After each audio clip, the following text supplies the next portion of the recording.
Passeu perquè comença ja el que és la sessió. Després, en altres sessions, abordarem també des d'altres perspectives, però avui anem a començar parlant de la mort com a pèrdua.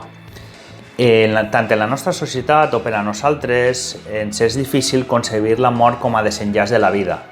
Sempre intentem culpar a la mort a través d'altres mecanismes, no? Ha mort per culpa d'un accident, ha mort perquè era molt major, ha mort per malaltia, no? Sempre hi ha un causant al que donem més importància que al fet del propi desenllaç de la vida. L'inconscient no creu en la mort. Per a ell nosaltres tenim aquesta falsa sensació de que som immortals, de que la mort a nosaltres no ens pot arribar, sempre arriba a altres persones, però per a nosaltres ens és impossible, per al nostre inconscient, concebre aquesta idea. Per tant, davant la mort ens trobem davant de dues actituds contradictòries. Per una part, la que la considera com la destrucció de la vida, i per altra part, la que la considera com irreal, la nega, no l'accepta.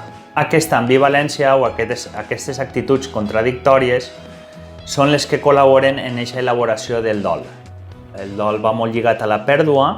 Es podria dir que tenim els nostres sentiments, el nostre desig, la nostra estima orientada a un objecte. Recordeu-se que quan parlem d'objecte, tant en psicologia, psicoanàlisi, referim el que pot ser un objecte físic, una relació, un familiar.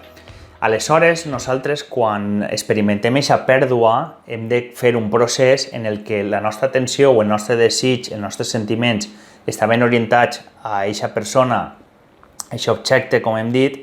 Aquesta transició que hem de fer per a poder tornar-nos a obrir a l'exterior, per a poder tornar a poder obtindre aquests sentiments en un altre objecte, aquest procés és el que s'anomena el dol.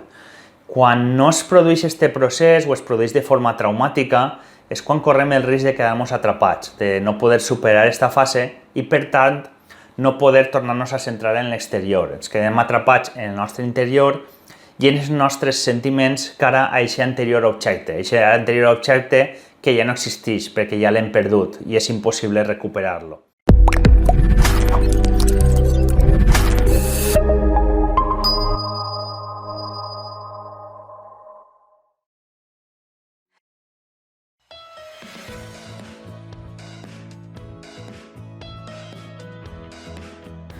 Passeu, que comença la sessió.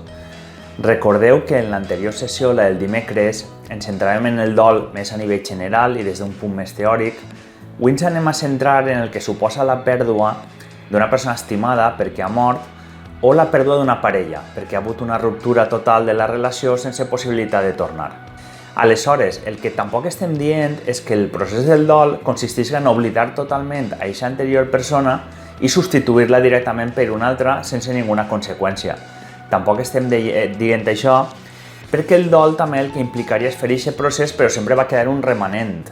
Sempre va quedar com una empremta d'aquesta persona, evidentment, que ja no està.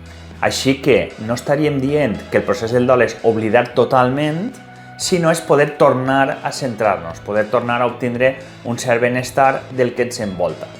Quan es quedem atrapats en el nostre interior, en els nostres sentiments, cara a aquesta persona que ja no està, així podríem córrer el risc de perillar la nostra integritat, la nostra salut, perquè estaríem tot el rato com en una mena de culpabilitat, estaríem culpant ja no solament a nosaltres, inclús a la persona que ja no està. Quan ens quedem atrapats en aquesta situació de que no podem passar pàgina, per dir-ho així, no podem fer aquesta fase de dol, estaríem parlant de dol patològic.